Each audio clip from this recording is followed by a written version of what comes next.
welcome to the flight point. I'm Funda Karayel. I just landed from Saudi Arabia. We'll continue to Baku. Now I have a few time, but if you are ready, let's explore the Istanbul airport.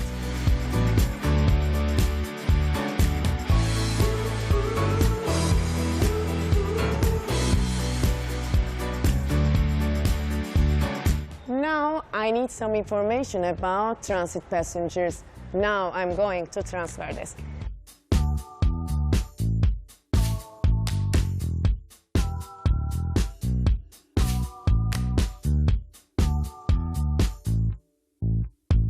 Do you already have a boarding pass for your connecting flight? Please check your connecting flight via monitors to get the assigned boarding gate. Within the transit zone, please go to a transfer desk of the airline or the ground handler that is operating your flight, or proceed straight to the departure gate, where you can obtain your boarding pass at the desk.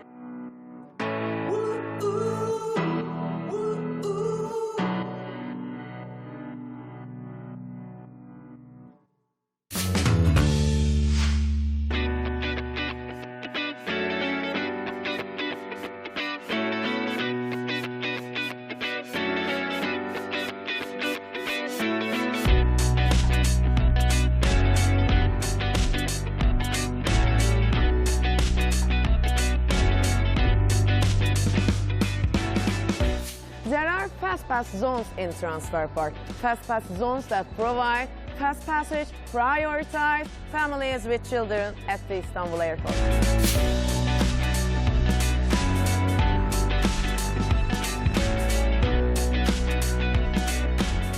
The three special pass zones are located at the entrance door number 1, at the departure floor, the second security checkpoint at the domestic terminal, and the passport checkpoint at the international terminal.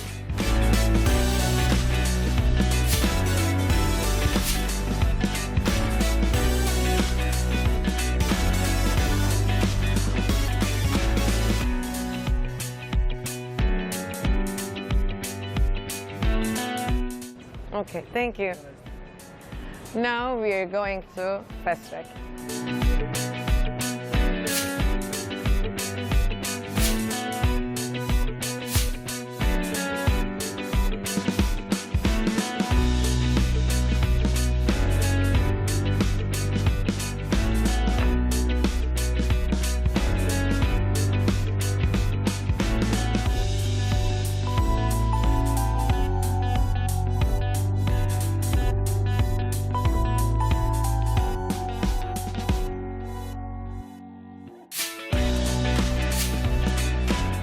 If you are a transit passenger, you are so lucky because there are too many things to do while waiting in Istanbul airport.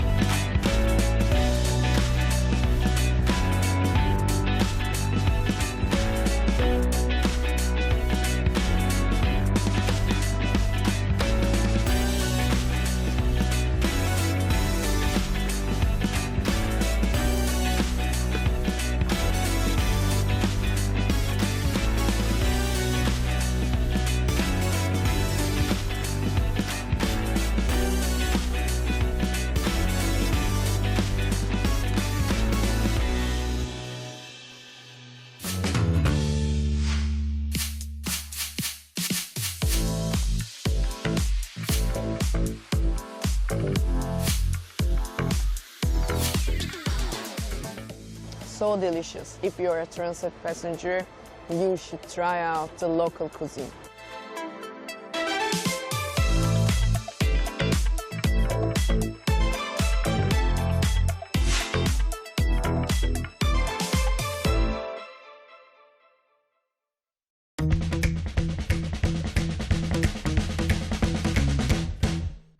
Things to know about transit flights. Transit travels can be of 4 different types: domestic to domestic, domestic to international lines, international lines to domestic, and international lines to international lines. If transit is made through the same airline, all processes handled by the airline. Transit flights can also be made through different airlines. In these cases, it's necessary to check the baggage policy of the airline. There are interline baggage agreements among the airports. If there are no such agreements between the airlines to be transferred, check-in and baggage delivery will be the responsibility of transit passengers during the transit.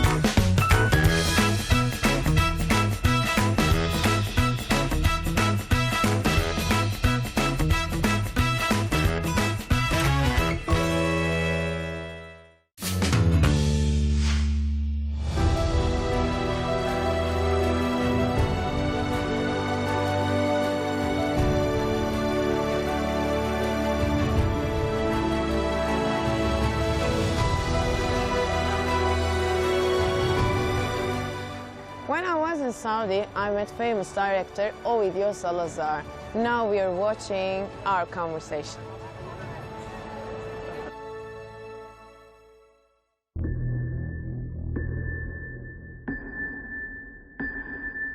Where what was acceptable to my grandfather is not acceptable today. So society is always changing. It's always, if it's static, it dies. مو بشيء إجباري بس إنه يعني هذه أنا.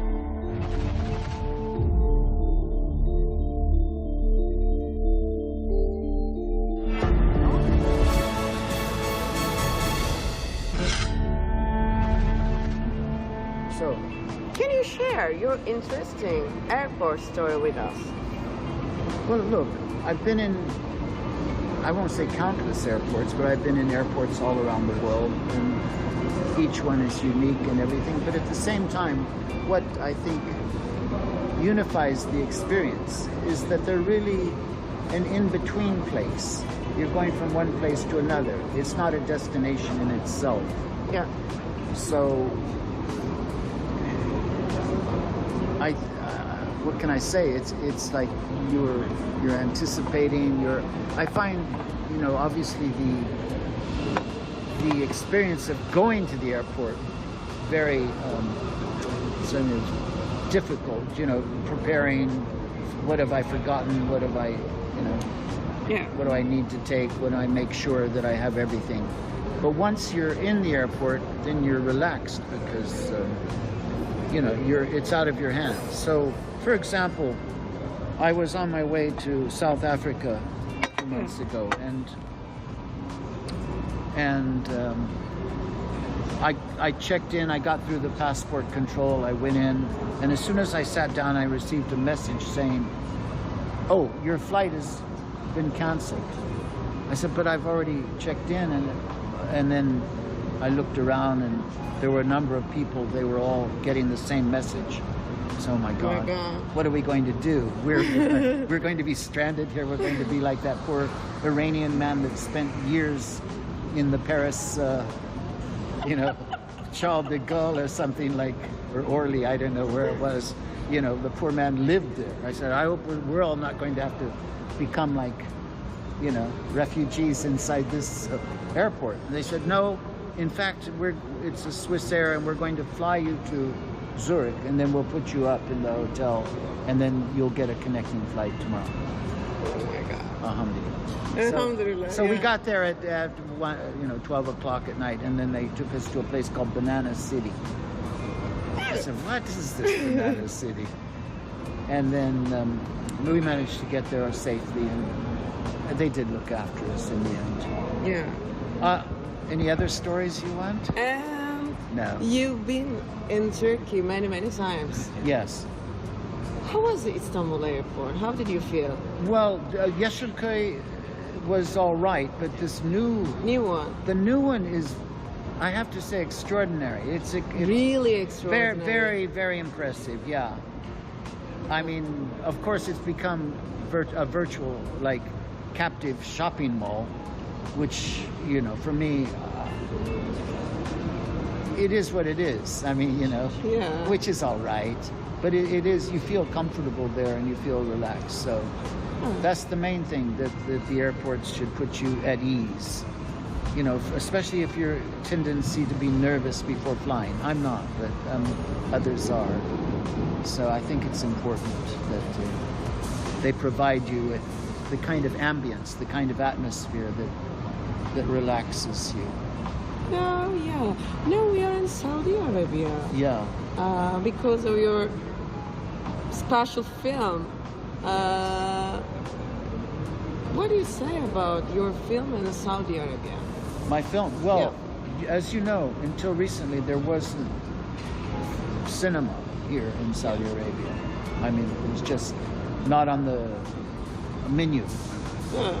And now suddenly they're waking up to the, you know, the benefit of being able to, by allowing film, you know, they're joining the rest of the world in a sense. You know, that we all have to kind of acknowledge that film is here to stay, and it's an art form, as well as just entertainment. You can be used for good or for bad, and so I think it's important that for Saudi Arabia to open up to the possibilities of what it can do in terms of helping their society as well, to enrich their lives and enrich their minds. Is there any plan filming in Turkey? I really would love to. To be honest, I have written a script My God. on the life of Maulana and Shams and Tabriz. Yes, and I know... You've been in Konya. I was in Konya recently for the Sufi cinema Günleri. Yeah. I was invited to participate, and I saw a number of films.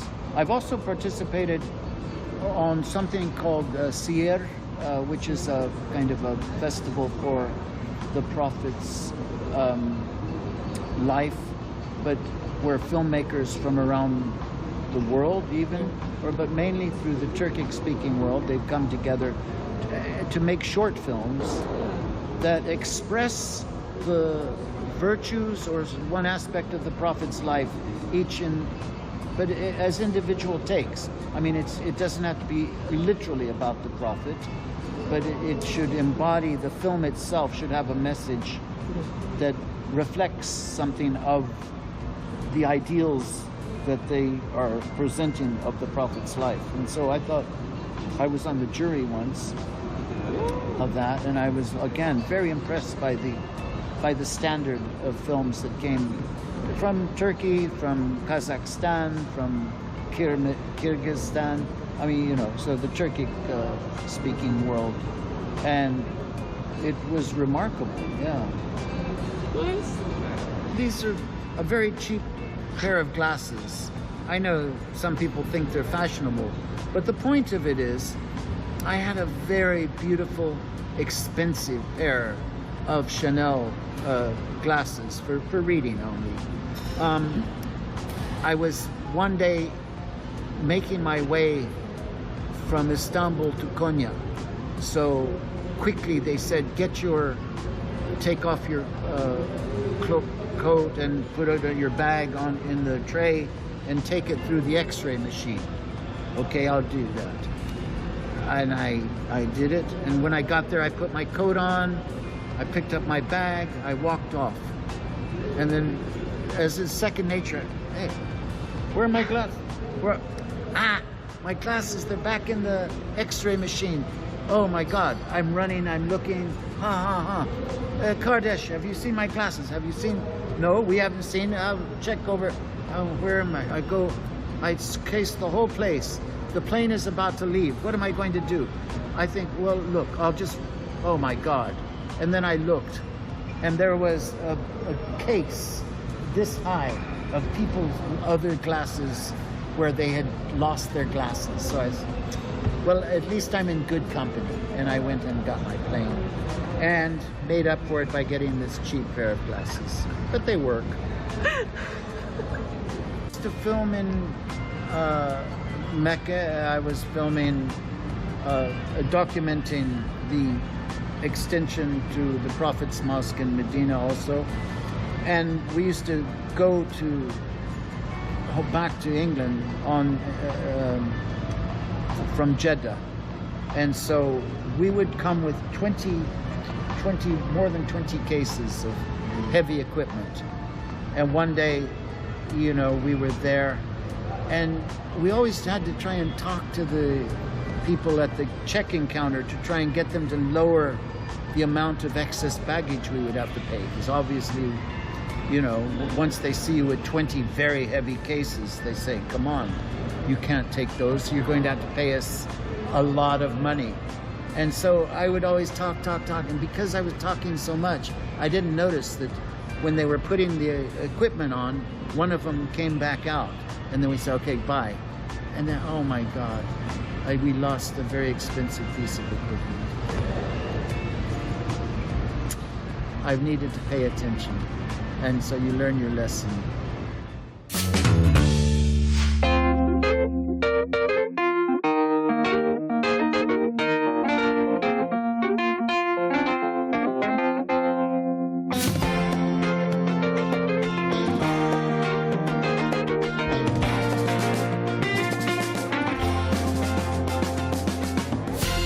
Now it's time for the flight. Thank you for joining us. See you on next episode. Bye bye.